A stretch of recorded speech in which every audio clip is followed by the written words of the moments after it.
بسم اللہ الرحمن الرحیم۔ السلام علیکم۔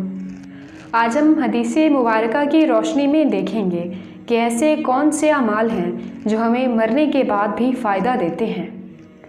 نبی صلی اللہ علیہ وآلہ وسلم نے فرمایا، ایک انسان جب فوت ہو جاتا ہے تو اس کے اپنے عمل تو ختم ہو جاتے ہیں، 3 چیزیں ایسی ہیں کہ اس کے بعد بھی اس کو فائدہ دیتی ہیں۔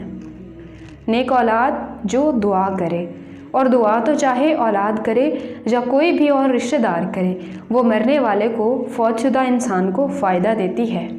مثلاً آپ صلی اللہ علیہ وآلہ وسلم کے سامنے ایک واقعہ لایا گیا۔ ایک صحابی تھے، وہ مجاہد تھے، بالکل جوان تھے، ان کو اچانک سانپ نے ڈس لیا اور وہ وہیں فوت ہو گئے۔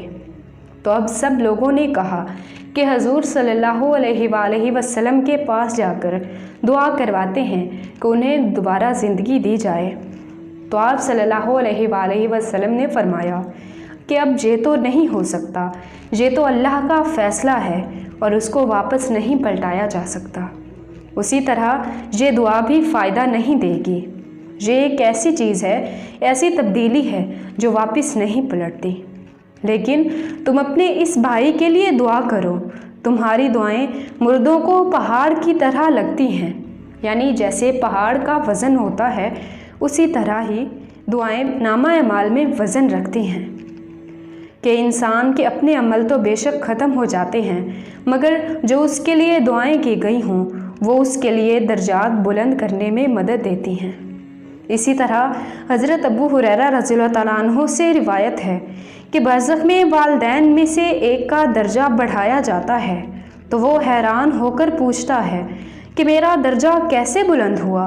تو اس کو بتایا جاتا ہے کہ تمہاری اولاد کی دعا کی وجہ سے، یعنی تمہارے مرنے کے بعد تمہاری اولاد جو اچھی دعائیں کر رہی ہے اس سے تمہارا درجہ بلند ہو گیا۔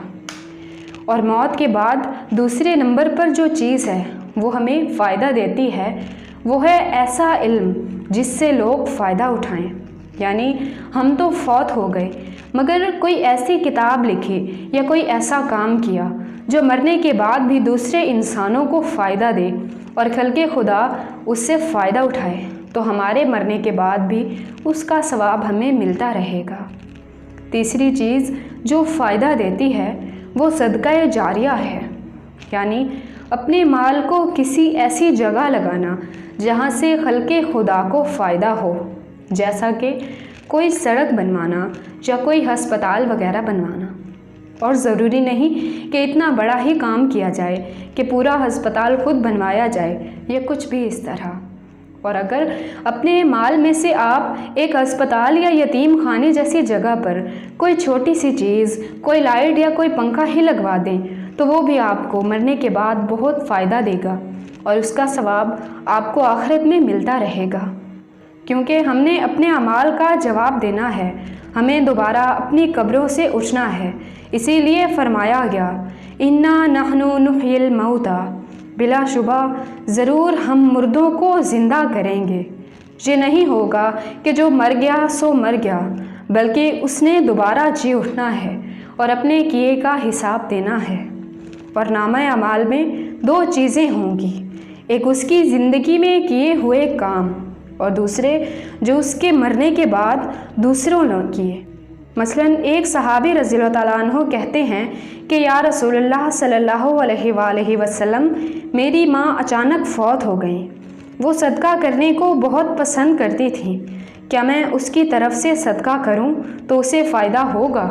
تو آپ صلی اللہ علیہ وآلہ وسلم نے فرمایا، ہاں تم اس کی طرف سے صدقہ کر سکتے ہو۔ یہ بھی صدقہ جاریہ کی ایک قسم ہے کہ مرنے والے کی طرف سے کوئی کام کیا جائے تاکہ اس کا ثواب مرنے والے کو ملے۔ اسی لیے ہمیں چاہیے کہ ہم اپنے پیاروں اور تمام اہل ایمان کے لیے دعا کریں اور اپنے ثواب میں بھی اضافہ کریں۔ ہمیں چاہیے کہ ان کی بخشش کے لیے دعا کریں، کیونکہ حضور صلی اللہ علیہ وآلہ وسلم نے فرمایا کہ مردہ شخص اپنی قبر میں ڈوبتے ہوئے فریادی کی طرح ہوتا ہے، یعنی جیسے کوئی ڈوب رہا ہوتا ہے اور فریاد کرتا ہے کہ مجھے بچاؤ، مجھے بچاؤ۔ اور ہماری دعائیں ان کی مشکلات کو حل کر دیتی ہیں اور ان کو بہت فائدہ دیتی ہیں۔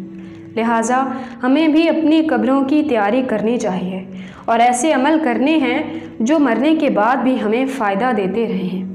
وما علینا الا البلاغ المبین۔